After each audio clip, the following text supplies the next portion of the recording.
Okay, hello, good afternoon, Mr. Bangkosay. Bangkosay. Okay, so this is Sir June Marzan Balete of Man of the RPH. Okay, so would you mind to introduce first yourself and then the place that you're representing? My name is Mark Louie Carigma and I representing Bangkosay Tondo.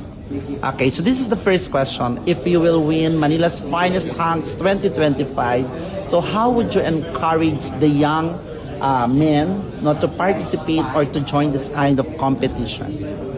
I will win this contest. I will encourage them and saka ihihingkayatin ko sila sa pamamagitan siguro na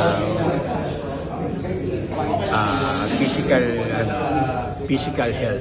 Dahil din sa pagsali din sa isang mga ganitong contest, nadadamay din dyan yung pag-aalaga natin sa ating mga sarili. So, hindi lang basta tayo sasali dyan. So, at the same time, maaalagaan din natin yung mga sarili natin. So, yun yung paraan ko siguro kung paano natin sila hihikayating makasali sa mga ganito. Okay, that's a great answer, no? So, I saw your physique no last time or yesterday, no? That you competed in the 10th elimination or the wild card of Manila's Finest Hack, and then luckily you won, right? Okay, you're part of the finalists, right?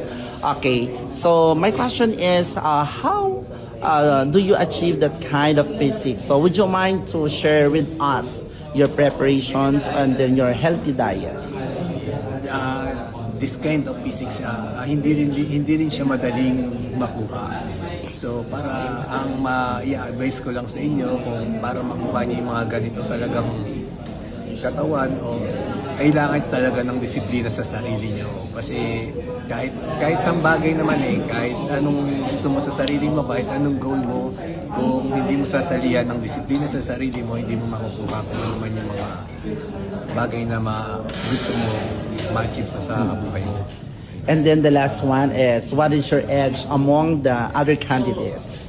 I think my edge Okay. among the other candidate is just being myself and be true to myself. Kung sino tayo, ay pakita lang natin kung ano tayo. Huwag tayong tumingin kung sino-sino yung kalaban natin dahil pwede rin tayong paghinaan ng loob sa pamamagitan yan. So,